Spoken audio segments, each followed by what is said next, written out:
The laughter stopped so suddenly that I could hear a champagne glass crack against the hardwood floor. 1 second, my father was grinning as he introduced me like I was some embarrassing family joke. The next, a Navy SEAL commander had stepped backward, snapped to attention, and rendered a perfect military salute. "Ma'am, Admiral Sullivan." Nobody moved. Nobody breathed. My sister's fiancé looked like a man standing before someone he respected with every fiber of his being. My father looked like he had forgotten how to blink.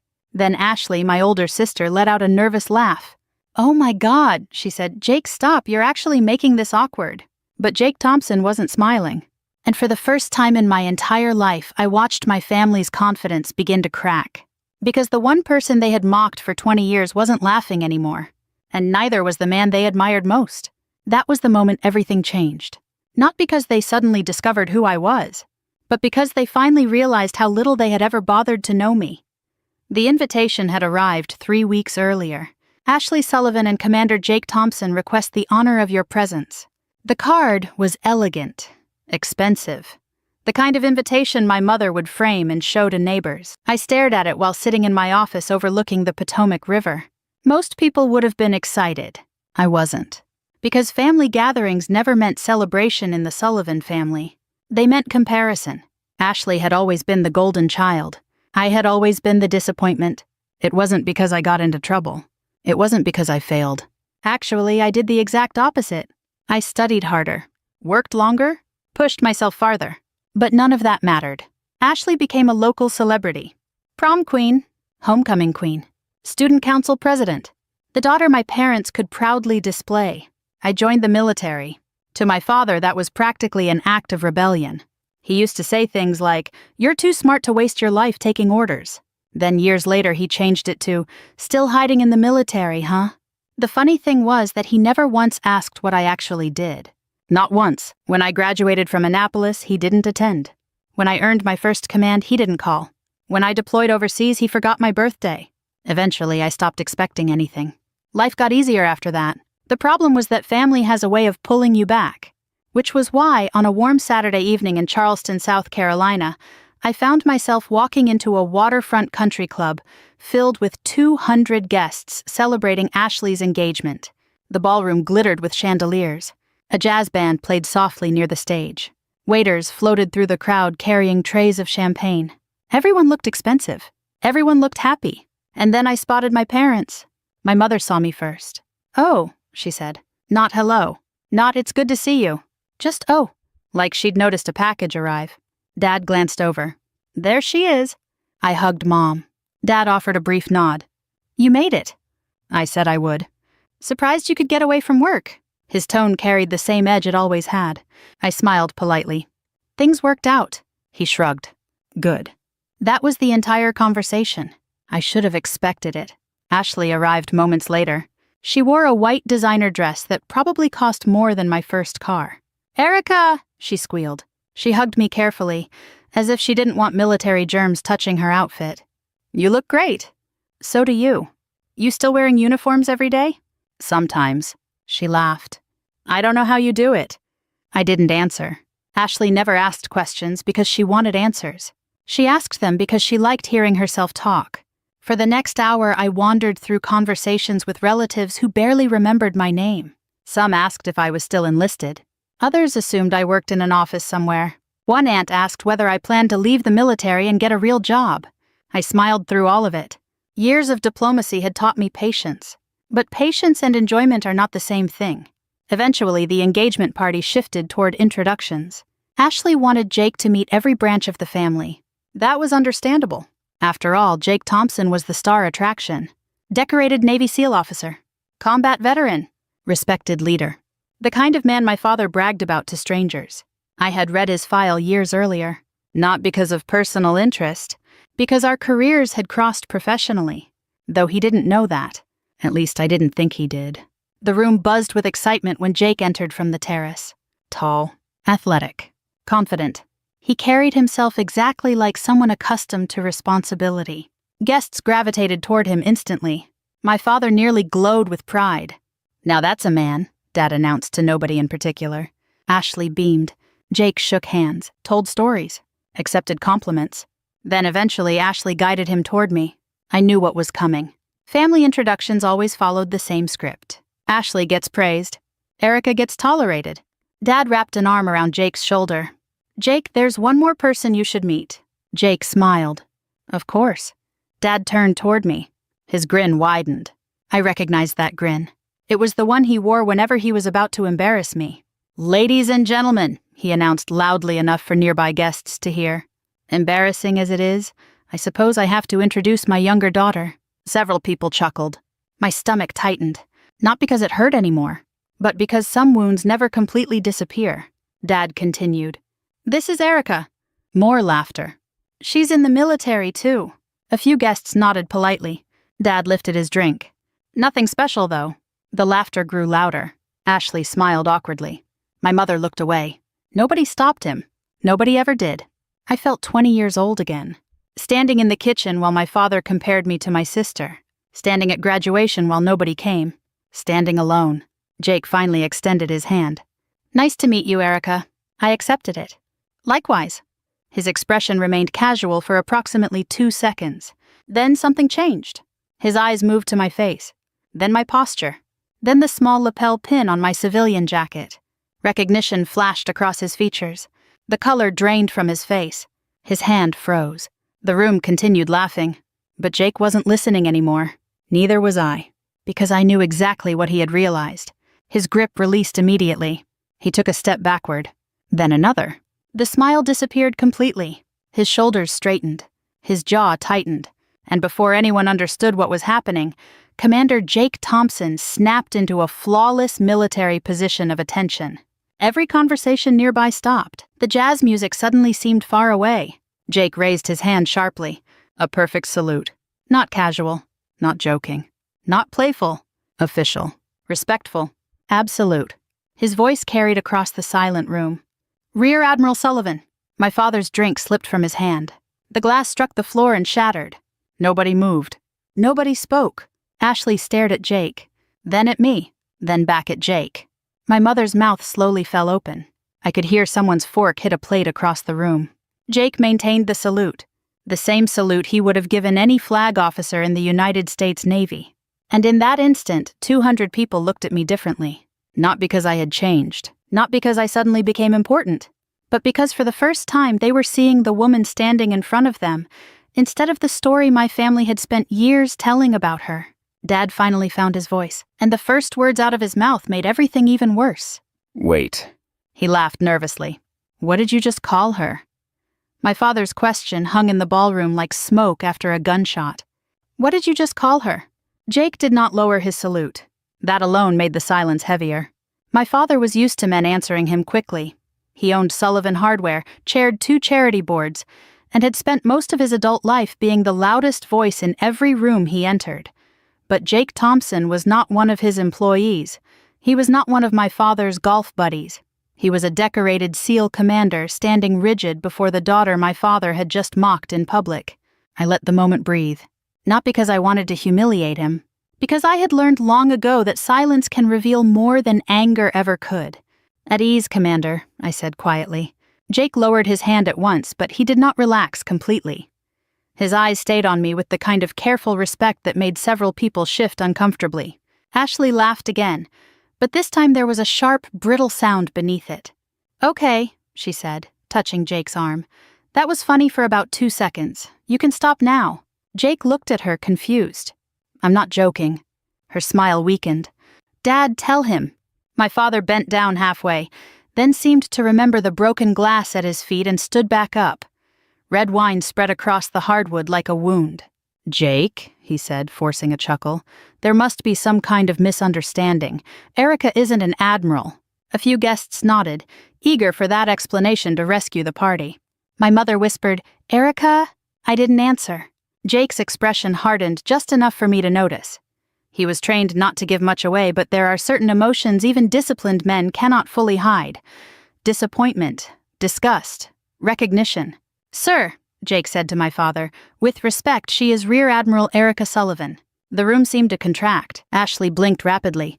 "No," she said. "No, that's not right. Erica works in the Navy, but she's not that." "That?" One word. small, careless, and revealing.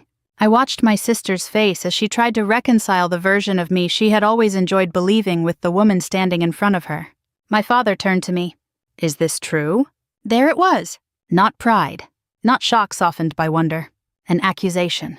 As if I had committed some offense by achieving something without asking his permission.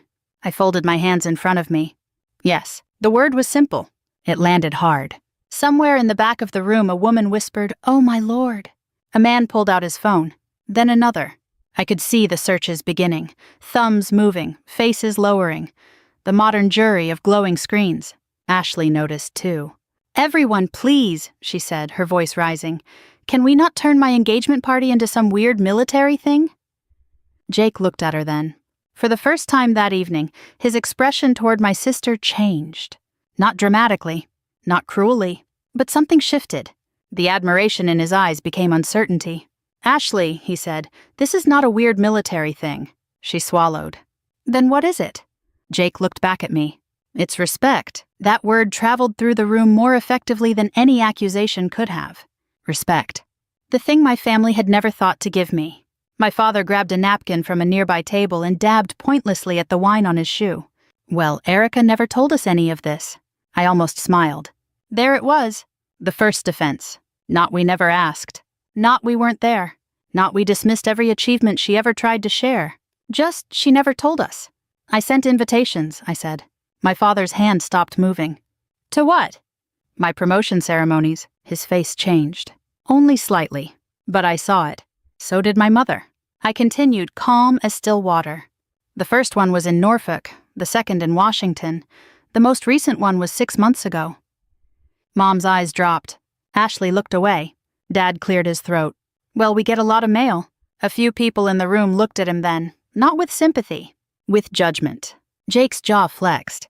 Admiral Sullivan's most recent promotion ceremony was attended by senior Navy leadership, members of Congress, and allied commanders from 3 countries. My mother pressed one hand to her chest. "Congress?" My father snapped, "Jake, that's enough." That was a mistake. The room felt it. Jake turned slowly. "Sir?" Dad straightened, trying to recover control. "This is a family matter."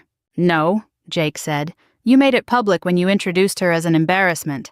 The words struck cleanly. Ashley gasped. "Jake!" But he didn't look at her. I did. Her face was flushed now, anger and humiliation fighting for space.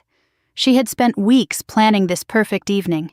Perfect flowers, perfect dress, perfect fiancé, perfect audience. And I had not done a single thing to ruin it. My father had. That seemed to bother her most. Jake took a measured breath. "I served under orders influenced by Admiral Sullivan's office during an operation in the Arabian Sea 7 years ago." A ripple went through the crowd. My father frowned. "What does that mean?" Jake's eyes flicked toward me, asking silent permission. I gave the smallest nod.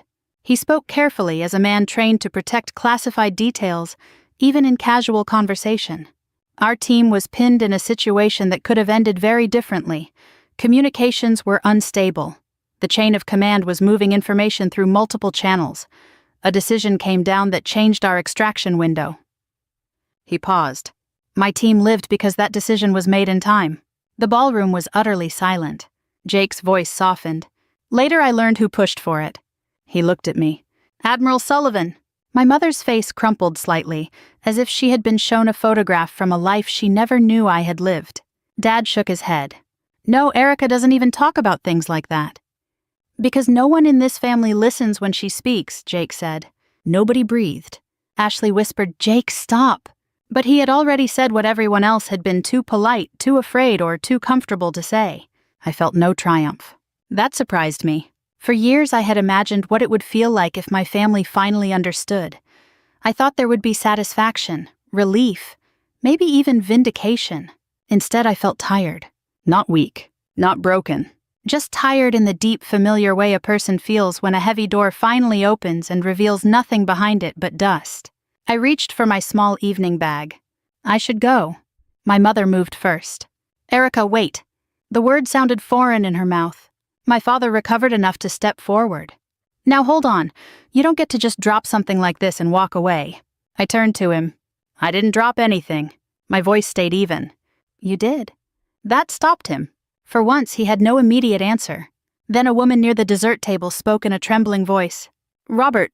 She was holding her phone. Her husband leaned over her shoulder. Another guest did the same. Then I heard my name from the other side of the room. "Rear Admiral Erica Sullivan." The woman looked up slowly, pale. "It's real." Ashley took a step toward her. "Give me that." The woman hesitated, then turned the phone away. That small refusal said everything. The room no longer belonged to Ashley. It no longer belonged to my father. The narrative had slipped out of their hands. Jake remained near me, not possessive, not protective in a theatrical way, but steady. A man recognizing rank. A man recognizing history. A man recognizing that something deeply wrong had just been exposed. Then my father said the one sentence that told me he still didn't understand. "Why would you hide this from your own family?" I looked at him for a long moment. Then I said, "I didn't hide it." My mother's eyes filled with tears. "I survived without you noticing." "I survived without you noticing." The words did not come out loud. They did not need to. They settled over the ballroom with more force than shouting ever could. My mother covered her mouth. My father stared at me as if I had spoken in a language he almost understood but refused to learn. Ashley stood beside Jake with her hand still resting lightly on his sleeve, though he no longer seemed aware of it. For a moment, no one moved except the guests holding their phones. Screens glowed in the soft light. My name was traveling faster than any explanation my family could invent. Rear Admiral Erica Sullivan, Navy Academy graduate, Operational Planning Command, Defense Leadership Fellow, Meritorious Service Medal, Legion of Merit, Joint Command Assignment. The facts were clinical, clean, easy to read, easier than the life behind them. A man near the bar whispered, "She's a flag officer." His wife touched his arm. "Robert said she was just in the military." My father heard it. His face tightened. That had always been his greatest fear. Not that he was wrong, but that other people might see him being wrong. Ashley stepped toward me, her voice low and sharp. "Why didn't you tell me?" I almost laughed, but there was nothing funny in it. "I did." "No, you didn't." "I sent you an invitation to my promotion ceremony." She frowned. "When?" "6 months ago." Her expression flickered. That tiny pause told me she remembered. Maybe not the ceremony itself, maybe not the envelope. But she remembered dismissing something from me without opening it carefully. That was how my family handled my life. If it did not involve Ashley's wedding plans, Dad's business reputation, or Mom's social calendar, it was treated as background noise. Ashley swallowed. "I was busy." "You were choosing napkin colors." Her cheeks flushed. "That's not fair." "No," I said gently, "it wasn't." The softness of my voice made her look away. Behind her, Jake was watching everything. His face revealed less now, but his silence had weight. He was piecing together the shape of a family he had planned to marry into. And with every passing second, the picture was becoming uglier. My father cleared his throat. "All right, enough. Everyone just calm down." That was his favorite command. "Calm down." He used it when Mom cried. He used it when Ashley panicked. He used it when I asked why my college fund had quietly been redirected to help Ashley launch her boutique after graduation. He had used it the night I told him I had been accepted into the Naval Academy. I remembered that night with brutal clarity. I was 17, standing in our kitchen with the appointment letter trembling in my hands. My mother had been slicing tomatoes for dinner. Ashley was upstairs on the phone. Dad sat at the table reading invoices from the store. "I got in," I said. Mom looked up first. "Into what?" "Annapolis." The knife paused. Dad lowered the paper. He stared at me for several seconds, then sighed. "Erica, be serious." I remember thinking I had misheard him. "I am serious." "That's a hard life." "I know." "Hard on families." I looked around our warm kitchen. The yellow curtains, the humming refrigerator, the smell of pot roast in the oven. I wanted someone to hug me. I wanted Mom to cry from pride. I wanted Dad to stand up, cross the room, and say, "That's my girl." Instead, he said, "Ashley has her state finals next weekend. Don't distract your mother with this." That was the beginning. Or maybe it had begun long before that. Maybe it began when Ashley learned to sparkle and I learned to endure. Back in the ballroom, a guest read aloud from her phone before she realized she was doing it. Rear Admiral Sullivan was recognized for leadership in multinational maritime security operations. Her voice faded. Everyone turned toward me. I wished they would stop. Not because I was ashamed. Because public recognition from strangers felt strange when the people who had known me longest had never offered private recognition at all. Jake spoke quietly. "Ma'am, I apologize for the attention." "You don't owe me an apology, Commander." My father looked between us. "Will everyone stop with the titles? This is ridiculous. She's Erica." I turned to him then. "Yes, I am." He looked relieved for half a second. Then I continued. "And that should have been enough." My mother made a small sound. Ashley crossed her arms. "Nobody said you weren't enough." I looked at her. "Ashley, when I came home after my first deployment, you asked me not to wear my dress uniform to your charity luncheon because you said it would make the event feel too serious." Her lips parted. "When I received my first major command assignment, Dad told people I had gotten an administrative promotion because he didn't understand what it meant and didn't care enough to ask." Dad's eyes narrowed. "I didn't know." Exactly. The word landed harder than an insult. I looked at my mother. "When I was hospitalized with pneumonia after returning from overseas, you sent flowers to Ashley's boutique opening the same day. You forgot I was in the hospital until Aunt Carol called you." Mom began to cry then. Quietly. Not dramatically. That almost made it worse. "I didn't know it was that bad," she whispered. "You didn't ask." The guests had become unwilling witnesses. Some stared at the floor. Some watched with open sympathy. Others looked uncomfortable in the way people do when a private family myth falls apart in public. Jake finally turned to Ashley. "Did you know any of this?" Ashley pressed her lips together. "Families are complicated." "That wasn't my question." Her eyes flashed. "Don't interrogate me at my own engagement party." Jake's voice stayed calm. "I'm asking the woman I'm supposed to marry whether she knew her sister was being humiliated for a life of service." Ashley looked at me with sudden resentment, as if I had placed those words in his mouth. "You always do this," she said. I blinked. "What?" "You stand there acting calm and wounded, and everyone ends up feeling sorry for you." That was when I saw it clearly. Ashley was not shocked because I had been hurt. She was angry because someone else had noticed. My father stepped between us. "That's enough from both of you." But Jake moved before I could speak. He did not touch Dad. He did not raise his voice. He simply stepped into the space with the controlled presence of a man who understood command without needing volume. "Mr. Sullivan," Jake said, "with respect, you don't get to end the conversation now." Dad stared at him. "I beg your pardon?" Jake looked around the ballroom, then back at my father. "You made your daughter the punchline in front of everyone. You introduced her as an embarrassment. Now everyone has learned that the embarrassment was never hers." The air vanished from the room. My father looked older in that moment. Not softer, just older. For the first time, the performance slipped, and beneath it was a man terrified that his authority had been built on ignorance. Then Jake turned to my family and asked the question that would split the evening open completely. "How did all of you live under the same roof and still not know who she was?" How did all of you live under the same roof and still not know who she was? Jake's question echoed through the ballroom. No one answered. Not because they couldn't, because every possible answer sounded terrible. My father looked away first. That surprised me. Growing up, Robert Sullivan never looked away from anyone. He stared down suppliers, competitors, neighbors, and relatives with equal confidence. He had built his reputation on certainty. Now that certainty was slipping. My mother sat down in the nearest chair as though her knees had suddenly lost strength. Ashley remained standing, but the defiance on her face looked increasingly fragile.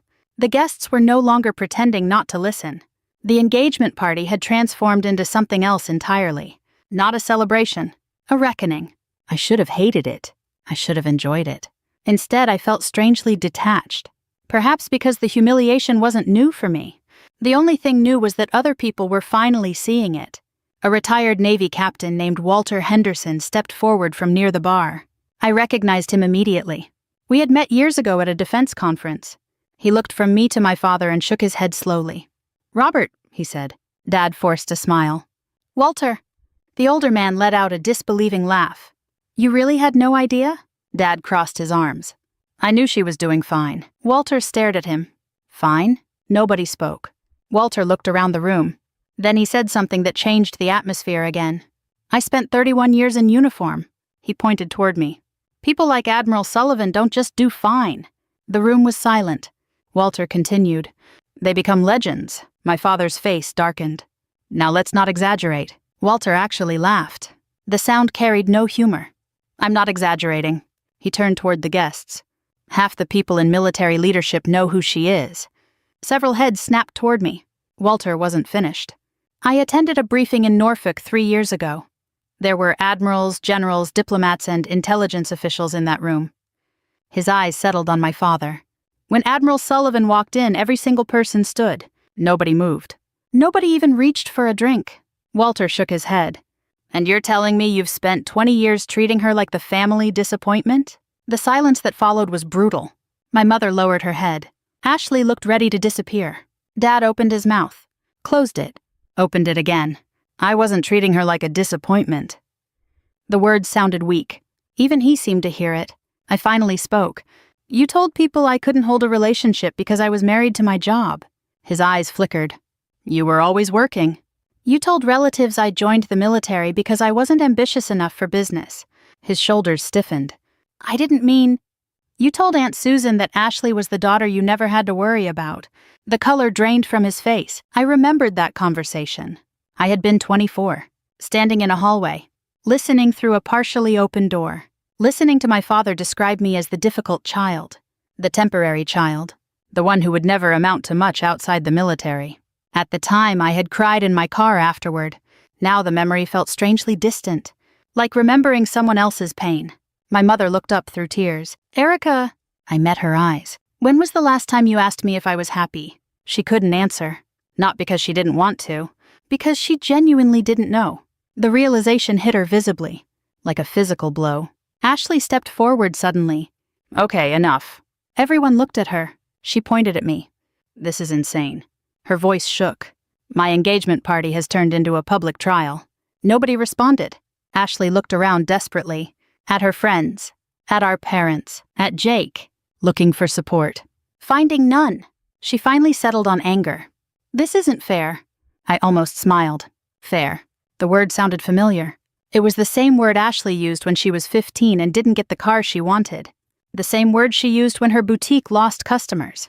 The same word she used whenever life failed to place her at the center of attention. Jake looked at her carefully. Ashley. She turned immediately, relieved. Finally, someone was going to rescue her, or so she thought. Jake took a slow breath. When your father introduced your sister tonight, Ashley's smile faded. Did you think it was funny? The question landed like a hammer. Ashley blinked. What? The joke. Jake's voice remained calm. The embarrassment comment. Ashley glanced around. Everybody knew he was kidding. Did they? Her eyes narrowed. You don't understand our family. No. Jake nodded slowly. I understand more than I did 2 hours ago. That sentence hit harder than any accusation. Ashley stared at him. And for the first time all evening, I saw genuine fear in her eyes. Not embarrassment. Not frustration. Fear. Because she was beginning to realize that the man she planned to marry was looking at her differently. Not as the woman he loved. As the woman who had laughed. Jake turned toward me. Ma'am. I sighed softly. Jake. His expression softened slightly. Can I ask you something? I nodded. Why did you come tonight? The room became still again. It was a good question. A painful question. And one I hadn't fully answered for myself. I thought about the invitation. The plane ticket. The drive from the airport. The dozens of moments when I could have turned around. Finally, I said the truth, because I hoped things might be different. Nobody spoke. Not even Ashley. I continued. Every few years I convince myself they've changed. I glanced toward my parents, that maybe this time they'll ask about my life. Mom began crying again, quietly. Dad stared at the floor. That maybe this time they'll want to know me. My voice never rose. That somehow made it hurt more. Then something like tonight happens. The ballroom seemed frozen. Nobody checked phones. Nobody spoke. Nobody moved. Because everyone understood what I was really saying. This wasn't one cruel joke. This wasn't one bad evening. This was 20 years. 20 years of being tolerated instead of celebrated. Seen but never truly noticed. Present but never valued. Jake looked toward my father. Then toward Ashley. Then back at me. The disappointment on his face was impossible to miss now. My sister saw it too. Ashley, he said quietly. Her entire body tensed. What? There was a long pause. Long enough for dread to spread through the room. Long enough for everyone to understand something important was about to happen. Jake reached up slowly. His fingers touched the engagement ring on his left hand. Ashley froze. My mother gasped. Dad looked up sharply. No one spoke. No one dared. Jake's expression remained calm, but his eyes were filled with something I had not seen before. Not anger, not confusion. Conviction. The kind of conviction that changes lives. Very slowly, he began sliding the ring from his finger. Jake slid the ring from his finger with the same steady control he had shown when he saluted me. No dramatic flourish. No shouting. No performance. Just a quiet decision made in front of 200 witnesses. Ashley stared at the ring as if it had become something dangerous. "Jake," she whispered. He held it in his palm for a moment, looking at it not with hatred but with grief. That hurt more to watch. Anger can pass quickly. Grief means something real has been broken. "I came here tonight believing I was joining a good family," he said. My father stepped forward. "Now hold on." Jake lifted one hand, not aggressively but firmly enough to stop him. "No, sir, you held the room long enough." The old Robert Sullivan would have exploded at that. But something in Jake's voice, or perhaps something in the silent judgment of every guest around him, kept my father still. Jake turned to Ashley. "I don't need a perfect family. Mine isn't perfect either. I know people can be complicated. I know old wounds exist in every home." Ashley's eyes filled with tears. "Then don't do this." Jake's face tightened. "But I watched you laugh when your sister was humiliated." Ashley shook her head. "I didn't mean it like that." "You didn't stop it." Her mouth opened, then closed. Jake looked at my parents. "None of you did." My mother sobbed once into her hand. I wanted to feel satisfied. I didn't. There is a particular sadness in watching people face a truth they had spent years avoiding. It doesn't erase what they did. It doesn't soften the damage. But it reminds you that revenge is rarely as clean as stories make it sound. Because my family was suffering now, and some quiet, foolish part of me still remembered loving them. Ashley reached for Jake's arm. "Please, you're embarrassing me." That was the wrong thing to say. Jake looked down at her hand, then at her face. "That's what you're worried about?" Her tears stopped. For 1 second, she looked almost like a child who had repeated the wrong answer in class. Jake placed the ring gently on a nearby table beside a tower of untouched champagne glasses. "I cannot marry someone who mistakes cruelty for family humor." The words did not come out loudly, but they ended the engagement. Ashley made a broken sound. My father finally moved toward her, putting an arm around her shoulders. For the first time all night, he looked at me not with anger, but with something close to pleading. "Erica?" I shook my head once. "No," he stopped. That single word was not shouted. It did not need to be. It carried every birthday missed, every ceremony ignored, every dismissive joke, every cold kitchen conversation, every letter left unopened. "No, not tonight. Not again." Jake turned to me. "Admiral Sullivan, I apologize." "Don't," I said. He looked pained. "I didn't intend for this to happen." Neither did I. That was true. I had come to the party expecting discomfort, maybe a few insults, maybe an early departure. I had not come expecting a salute to split my family's illusion in half. But sometimes truth does not enter politely. Sometimes it arrives like a door blown open in a storm. I picked up my evening bag. My mother rose unsteadily. "Erica, please don't leave like this." I looked at her. For years, I had imagined this moment. My family finally seeing me, my mother crying, my father speechless. Ashley no longer shining brighter than everyone else in the room. But now that it was here, I did not want to punish them. I wanted distance. "I need to go." Mom stepped closer. "We can talk." We could have talked for 20 years. She flinched. I softened my voice because cruelty had never been my language. "I sent you pieces of my life, Mom. Invitations, photos, letters. You treated them like interruptions." Tears ran down her face. "I am sorry."